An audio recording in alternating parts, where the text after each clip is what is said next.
चलिए देखिए, आज हम लोग एक्सेल के अंदर इफ फंक्शन के बारे में पढ़ने वाले हैं।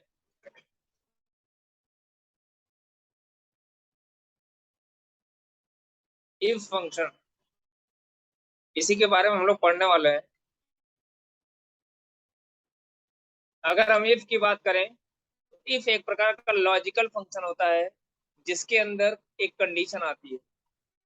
इफ फंक्शन एक प्रकार का ऐसा फंक्शन होता है जिसके अंदर कंडीशन आती है, और कंडीशन के अकॉर्डिंग ही ये डिफरेंट डिफरेंट टाइप का ऑपरेशन परफॉर्म कर सकता है। मतलब जब किसी भी प्रकार का ऑपरेशन किसी क्राइटेरिया के तहत हो, किसी कंडीशन के तहत परफॉर्म कराना हो, उस केस में हम लोग किसका इस्तेमाल करते हैं? इफ फंक्शन का। ठीक है। इसको समझने के लिए, इसके कॉन्सेप्ट को समझने के लिए हम आपको कुछ एग्जांपल देते हैं।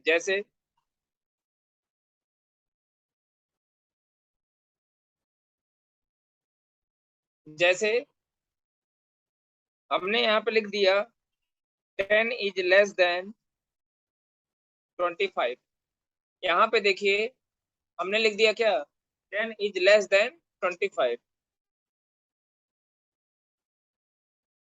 इसका मतलब ये हो गया कि यह एक प्रकार की क्या है? कंडीशन है, जहां पे ये देखा जा रहा है कि क्या 10 25 से छोटा है। तो अगर छोटा हो तो रमेश प्रिंट हो जाए, यदि छोटा ना हो तो सुरेश प्रिंट हो जाए। कुछ भी ऐसे हम कर सकते हैं। तो यहाँ ध्यान से देखिए, ये इतनी वैल्यू आपकी क्या हो गई? ये कंडीशन हो गई। यदि ये कंडीशन ट्रू होगी तो ये वाला पार्ट, मतलब ये वैल्यू आएगी। ध्यान से देखिएगा, यदि यह कंडीशन फॉल्स होगी तो ये वाला आएगा। मतलब दोनों नाम में से कोई एक ही नाम डिस्प्ले होगा, दोनों नाम कभी भी डिस्प्ले नहीं होगा। मतलब दो सिचुएशन है। तो इफ फंक्शन क्या करेगा? सुरेश को प्रिंट करेगा या रमेश को प्रिंट करेगा? वह डिपेंड करेगा किसके ऊपर? कंडीशन के ऊपर। सॉरी, वो डिपेंड करेगा किसके ऊपर? इस कंडीशन के ऊपर। समझ में आई बात? तो यहाँ देखिए, यहाँ पे रिजल्ट हमको, यहाँ पे कैलकुलेशन या रिजल्ट किसके ऊपर निर्भर कर रहा है? कंडीशन के ऊपर। तो इफ फंक्शन का सीधा सीधा स्टेटमेंट यहाँ से यही निकलता है कि इफ एक प्रकार का लॉजिकल फंक्शन होता है जिसके अंदर कंडीशन दी जाती है, और उसी कंडीशन के बिहाफ पे डिपेंड करता है कि कौन सा ऑपरेशन परफॉर्म होगा, कौन सा ऑपरेशन परफॉर्म नहीं होगा। समझ में आएगा? ठीक है। ऐसे ऐसे बहुत सारे एग्जाम्पल हैं। अब यहाँ देखिए, आप बताइए 10 25 से छोटा होता है कि नहीं होता है? तो ये कंडीशन ट्रू होगी। जब जब कंडीशन ट्रू होगी तो पहला, और नहीं तो दूसरा। ऐसा कभी नहीं देखने को मिलेगा कंडीशन ट्रू होने पे दूसरा चले जाए। कंडीशन यदि ट्रू होगी तो हमेशा इस पहले वाले पार्ट में जो भी स्टेटमेंट दिया गया होगा वही एग्जीक्यूट करेगा। अब चूंकि यहाँ पे हमने डबल कामा में वैल्यू लिखा है, तो रमेश को एज इट इज प्रिंट कर देगा। कब? जब ये कंडीशन ट्रू होगी। तो चूंकि 10 25 से छोटा होता है, इसलिए कंडीशन होगी ट्रू। ट्रू होगी तो क्या करेगा? रमेश को प्रिंट कर। समझ में आई बात? ऐसे ही हम लोग कर सकते हैं। इफ हम आप यहाँ पे कुछ वैल्यू ले लेते हैं। यहाँ पे जैसे हम लिख दिया 18, फिर हम लिख दिया -45, ऐसे कुछ वैल्यू ले लिया। अब हमको पता करना है कि यह वैल्यू 18, ध्यान से सुनिएगा, ये वैल्यू पॉजिटिव है कि नेगेटिव है। यदि ये वैल्यू पॉजिटिव हो, यदि ये वैल्यू पॉजिटिव हो, इसको मैं थोड़ा सा इधर कर दूं ताकि आप लोग को समझ में आए। देखिए, हमको पता करना है कि वैल्यू पॉजिटिव है कि नेगेटिव है। तो हम उसके लिए कुछ वैल्यू लेते, जैसे मैंने यहाँ पे ले लिया 18, यहाँ पे ले लिया -45। इस तरीके से हमने वैल्यू ले लिया। अब हमको पता करना है कि ये वैल्यू पॉजिटिव है कि नेगेटिव है। तो उस केस में हम क्या करेंगे? अच्छा देखिए, कोई पॉजिटिव होगा, कोई नंबर पॉजिटिव कब होगा? जब नंबर 0 से बड़ा होगा। तो पॉजिटिव होने के लिए एक शर्त है कि नंबर 0 से क्या होगा? बड़ा होगा। तो जहां पे भी शर्त की बात हो, कंडीशन की बात हो, क्राइटेरिया की बात हो, वहां पे हम किसका इस्तेमाल करेंगे? इफ का। कहीं भी किसी भी क्वेश्चन में इफ शब्द का आ रहा है, कहीं पे भी, तो समझ जाइएगा कि वहां पे हम लोग इफ फंक्शन का इस्तेमाल करें। क्वेश्चन देखते ही आपको समझ में आ जाएगा। अब ब्रैकेट ओपन करेंगे। अब कह रहा है कि ये हमको ये पता करना है कि ये वैल्यू पॉजिटिव है कि नेगेटिव है, तो हम सिंपली इस सेल के ऊपर क्लिक करेंगे। आप चाहो तो सेल को क्लिक कर सकते हो, और चाहो तो यहाँ पे डायरेक्ट आप 18 को भी टाइप कर सकते हो। लेकिन ध्यान रहे कि जब आप सेल रेफरेंस टाइप, जब सेल का एड्रेस देते हो तो आपके पास ड्रैग करने का चांस रहता है। आप फार्मूले को ड्रैग कर सकते हो, लेकिन यदि आपने कांस्टेंट वैल्यू कर दिया तो आप फार्मूले को ड्रैग नहीं कर सकते। करेंगे भी तो आपका रिजल्ट प्रभावित नहीं होगा, रिजल्ट वही सेम ही है। यदि इसकी वैल्यू 0 से छोटी होगी, आप चाहते तो ये भी कर सकते थे, ध्यान से देखिएगा। यदि वैल्यू छोटी होगी, मैं इसको दो तरीके से लिख के बता रहा हूँ। छोटी होगी किससे? 0 से। अब थोड़ी देर के लिए मान लीजिए कि 18 0 से छोटा है। 18 मत कहिए, N2 के अंदर मान लीजिए जो वैल्यू है वो थोड़ी देर के लिए हम ये एज्यूम कर लेते हैं कि 0 से छोटी है। यदि N2 के अंदर मौजूद वैल्यू 0 से छोटी होगी तो क्या होगा? ये कंडीशन ट्रू होगा कि फॉल्स होगा? फॉल्स हो जाएगा ना भाई। ये लेस देन का साइन है। मान लो यहाँ पे N2 के अंदर वैल्यू -3 होता, तो -3 0 से छोटा होता है कि नहीं होता है? तो कंडीशन ट्रू होती। तो जब ट्रू होगा तो ट्रू होने पे यहाँ पे क्या लिखा जाना चाहिए? पहले में क्या लिखा जाना चाहिए?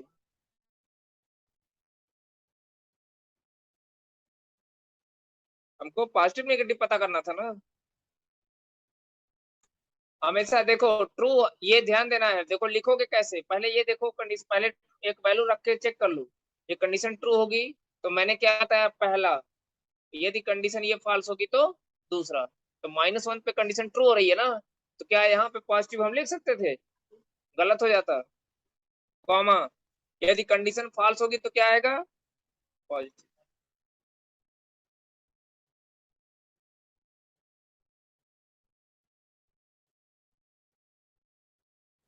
डबल टैप कॉमा क्लोज करिए, ब्रैकेट कर लो। अब इसको ड्रैग करेंगे तो देखिए यहाँ पर नेगेटिव आएगा। आएगा कि नहीं आएगा? देखिए इसी चीज को हम ऐसे भी लिख सकते थे, इज इक्वल टू इफ। हम चाहते तो ऐसे भी कर सकते थे, यदि इसकी वैल्यू 0 से बड़ी होगी। यदि इसकी वैल्यू 0 से बड़ी होगी तो क्या होगा? कॉमा। अब क्या लिखोगे यहाँ पे? पहले पहले पॉजिटिव लिखेंगे। लिखने का तरीका बस आपको समझ में आ जाए, आप आसानी से कर सकते हो। और यदि कंडीशन फॉल्स होगी तो क्या आना चाहिए? नेगेटिव।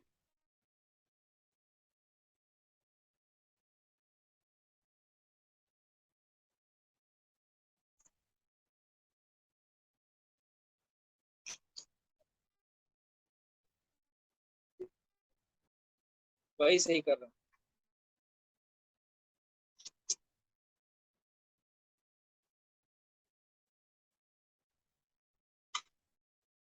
ऐसे भी कर सकते हो। ठीक है, तो उम्मीद करते हैं सबको समझ में आ गया होगा ये। अब देखिए यहाँ पे कुछ क्वेश्चन दिए गए हैं, उनको एक एक करके हम सॉल्व करते हैं। जैसे देखिए यहाँ पे एग्जाम्पल लिखा है, हमको बताना है कि वो पास है कि फेल है। तो देखो पास और फेल किसके, उसके लिए शर्त है। देखो क्वेश्चन में इफ आया है, कह रहा है calculate result if passing marks is 50। मतलब आपको रिजल्ट पता करना है कि वो पास है कि फेल है। तो ये 37 मार्क्स है, तो देखने से पता चल रहा है कि ये क्या है? ये फेल है। तो फेल है तो हमको यहाँ पर रिजल्ट चाहिए, कैलकुलेट करना है। तो पास कब होगा ये? जब इसकी value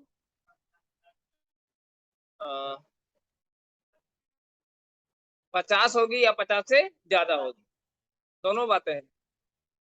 is equal to if. अब क्या करेंगे? इसकी वैल्यू को देखेंगे। यदि यह वैल्यू ग्रेटर होगी किससे?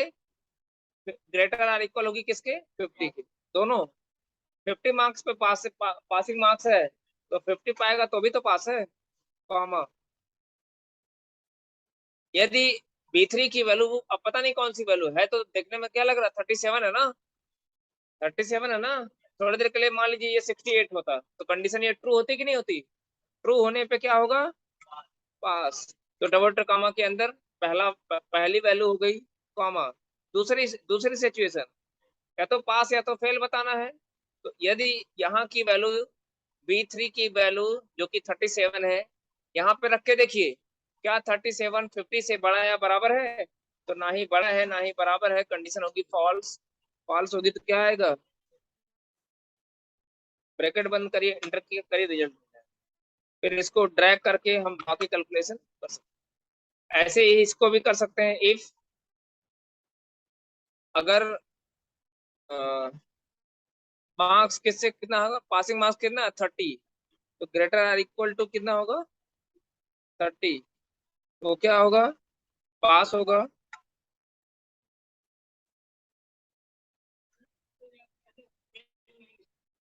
हाँ, लिख सकते हो। यदि हम पहले फेल लिखना चाहते हैं तो हम ऐसा भी लिख सकते हैं, इस पे लिखेंगे, लिखेंगे क्या, लेस देन 30, लेस देन करिएगा, लेस देन 30 होगा तो हम क्या कर सकते हैं, फेल। बस कंडीशन हमारी बदल जाएगी, कंडीशन हमारी क्या हो जाएगी, बदल जाएगी। अब देखो इसकी वैल्यू अगर 30 से छोटी होगी तो निश्चित रूप से वो क्या होगा, ये कंडीशन ट्रू हो जाएगी, ट्रू हो जाएगी तो क्या प्रिंट करेगा, फेल। और नहीं तो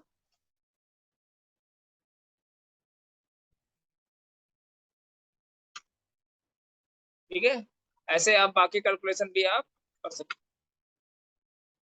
इसको आप करिएगा। Example number 2, example two number 2 में देखिए ध्यान से,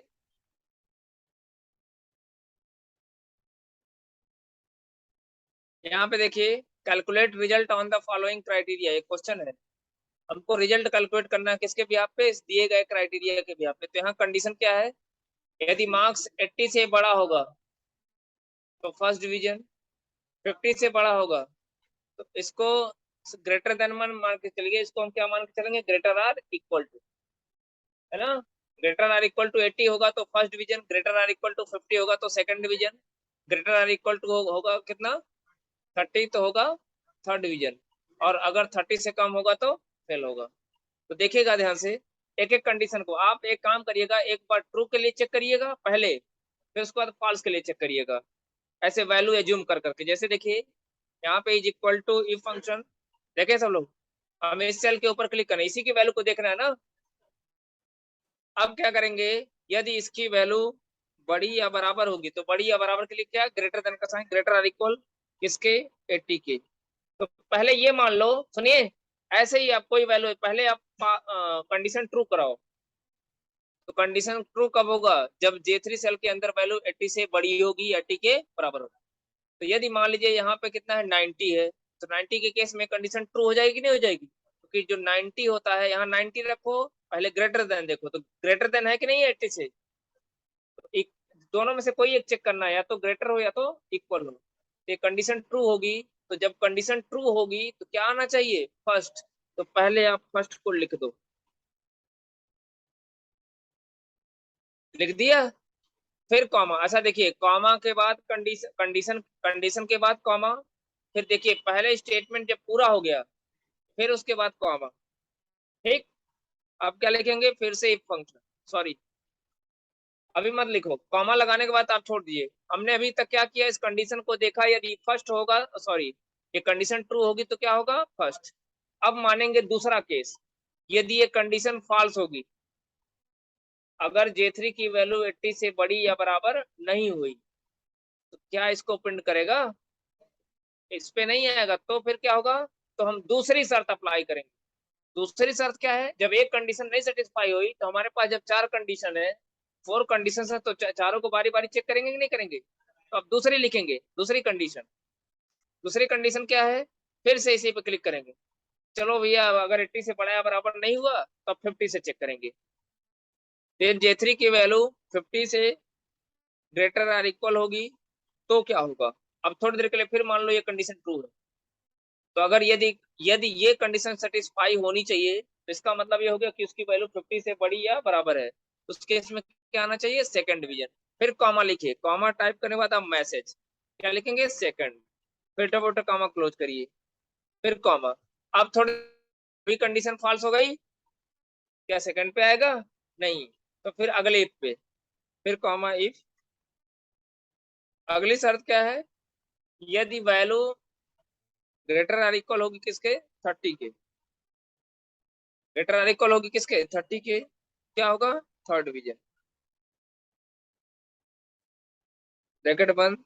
और लास्ट वाले के लिए हमको कंडीशन लिखने की जरूरत नहीं है। देखो, यदि 30 से बड़ी या बराबर होगी तो थर्ड डिवीजन, और नहीं तो क्या होगा, यदि ये कंडीशन पे फॉल्स हो गई तो थर्ड तो आएगा नहीं। तो जब एक ही बचा है तो उसके आगे लिए हम क्या लिख देंगे, twelve. Double dot comma close करेंगे, ब्रैकेट बंद करेंगे, फिर से ब्रैकेट, जितने इफ के ब्रैकेट ओपन होंगे सारे को हम क्या करेंगे, क्लोज। इंटर की प्रेस करेंगे, रिजल्ट हमको मिल जाएगा। इसका कैलकुलेशन आप ही को करना है।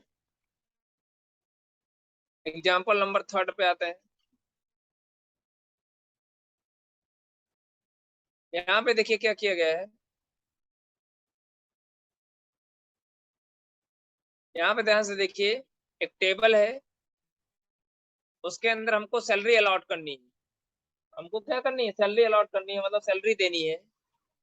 ध्यान दीजिएगा, यदि एम्प्लॉय का डिपार्टमेंट क्या होगा, परचेज होगा। यहाँ क्वेश्चन में दिया है, यदि एम्प्लॉय का डिपार्टमेंट क्या होगा, परचेज होगा, तो सैलरी उसको कितनी दी जाएगी, 6000। यदि डिपार्टमेंट उसका सेल होगा, सैलरी कितनी दी जाएगी, 4500 इज इक्वल टू, यदि, यदि के लिए कौन सा फंक्शन, इफ। यदि डिपार्टमेंट, डिपार्टमेंट का मतलब कंडीशन इसी से तो आ रहा है, तो इसके पहले सेल के ऊपर क्लिक करेंगे।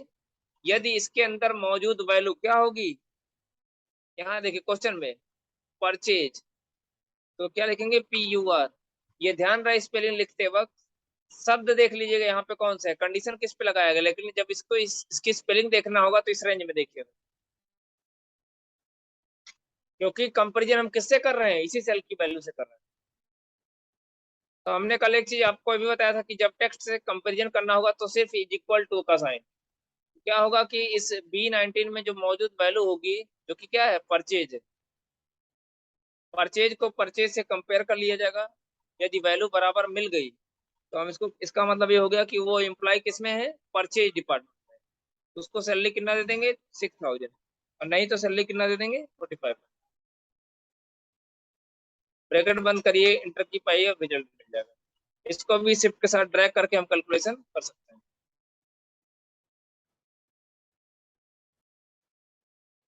ये दूसरा वाला आप लोग खुद कर लीजिएगा।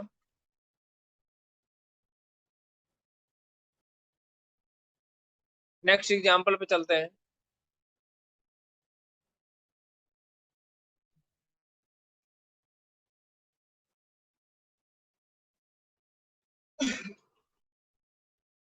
देखिए, कह रहा है define salary for the following department. यहाँ पे भी हमको वही काम करना है, लेकिन ध्यान रहे, यदि डिपार्टमेंट परचेज होगा सैलरी कितनी देनी है, 8000। और यदि डिपार्टमेंट उसका सेल होगा तो क्या देना, 3500। और यदि मार्केटिंग डिपार्टमेंट है तो कितने, कितना देना, 4600। इसको भी वन बाय वन करके सॉल्व करते हैं। कुल कितने कंडीशन दिए गए हैं, तीन, तो कितने ही फ्यूज होंगे, तो हम क्या करेंगे, इस पे क्लिक करेंगे। यदि इसकी वैल्यू बराबर होगी किसके, परचेज के,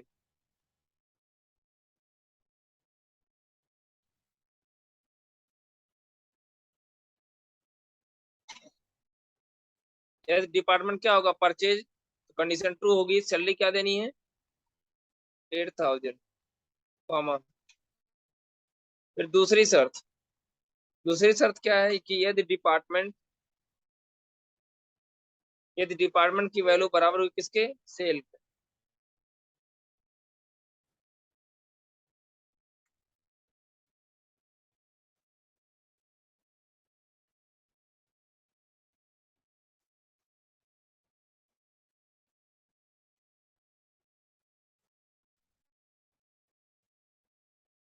क्या मिलेगा, 3500।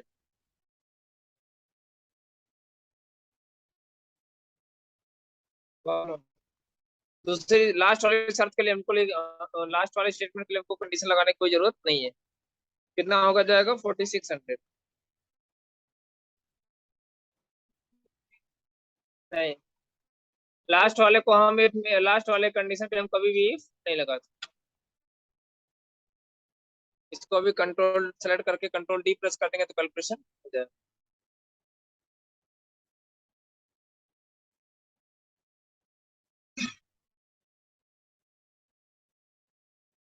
यहाँ देखिए कुछ और एग्जांपल है। एग्जाम्पल नंबर 5 पे चलते हैं। एग्जाम्पल नंबर 5 है ये आपका। यहाँ पे हमको क्या करना है, डीए कैलकुलेट करना है। Calculate DA for the following employ. जो एम्प्लॉय एम्प्लॉय दिए गए हैं उनके डिपार्टमेंट के हिसाब से उनका उनको क्या करना है, डीए कैलकुलेट करना है। ध्यान रहे क्राइटेरिया में क्या है, सेल है। जैसे जो एम्प्लॉय जिस डिपार्टमेंट से जुड़े होंगे, जिस डिपार्टमेंट से उनका कॉन्टेक्ट होगा, उसी के अकॉर्डिंग उनका क्या निकाला जाएगा, डीए। तो पहली शर्त ये है, यदि डिपार्टमेंट सेल होगा तो बेसिक सैलरी का 30% डीए मिलेगा। यदि डिपार्टमेंट परचेज होगा तो 35% किसका, बेसिक सैलरी का डीए मिलेगा। यदि डिपार्टमेंट मार्केटिंग होगा तो 40% किसका मिलेगा, बेसिक सैलरी का क्या, डीए। हमको डीए यहाँ पे कैलकुलेट करना है। Is equal to if function bracket open. अब क्या करेंगे, यहाँ से कंडीशन किस कॉलम से आया है, सेल से आया है ना। तो हम यहाँ टिपाएंगे इज इक्वल टू, शर्त क्या है, डिपार्टमेंट क्या होना चाहिए, सेल होना चाहिए।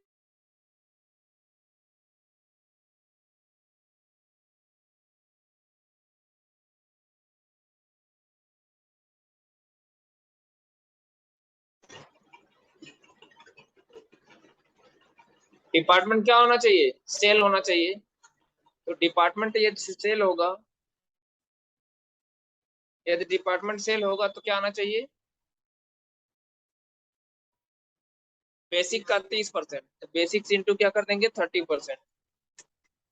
ठीक है। दूसरी शर्त क्या है, फिर से क्या लगाएंगे, इफ फंक्शन। दूसरी शर्त क्या है, दूसरी शर्त यह है कि यदि डिपार्टमेंट क्या हो, परचेज हो।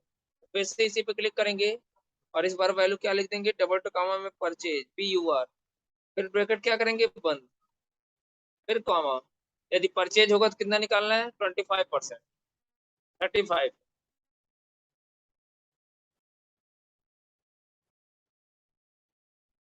पहले बेसिक सैलरी पे क्लिक करेंगे, इंटू 35%, कॉमा। हो गया। लास्ट वाले के लिए हमको कंडीशन लिखने की कोई जरूरत नहीं है।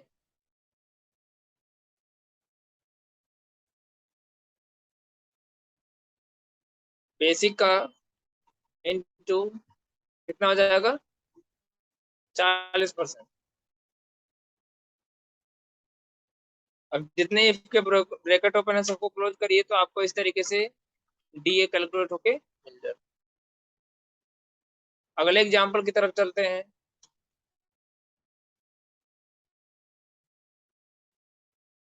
यहाँ देखिए हमको क्या करना है, सबका पोस्ट बताना है।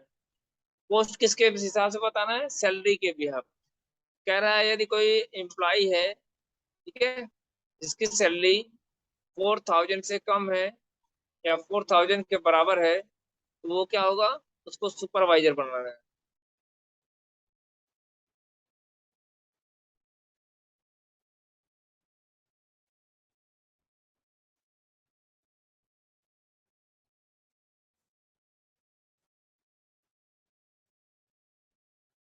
तो ये भी कर लेते हैं।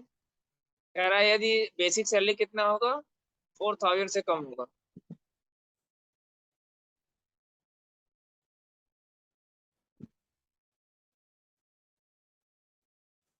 इक्वल टू इफ, इस पे क्लिक करेंगे, लेस आर इक्वल टू कितना हो, 4000 हो। तो क्या होगा वो, मैं बस सुपर सुपर लिख दे रहा हूँ।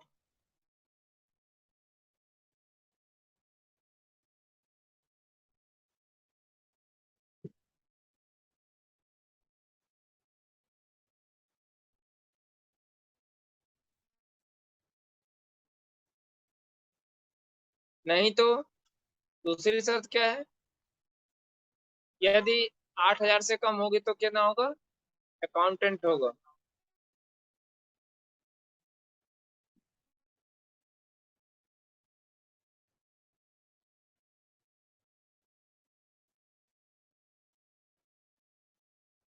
SR इक्वल कितना है 8000।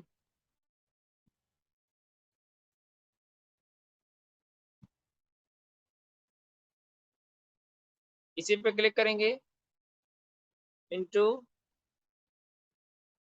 सॉरी, कंडीशन हो गई ना। स्टेटमेंट क्या होगा, अकाउंटेंट।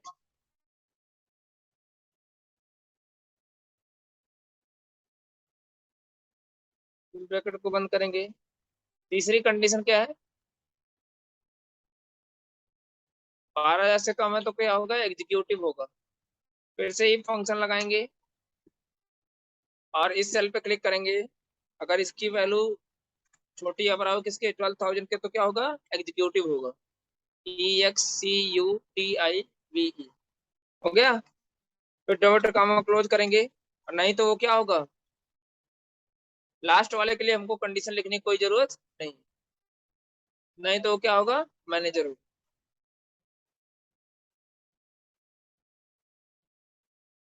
ब्रैकेट बंद करेंगे, जितने ब्रैकेट ओपन है इंटर की प्रेस करेंगे, तो आसानी से हमको बता देगा कौन एम्प्लॉय किस पोस्ट पे है।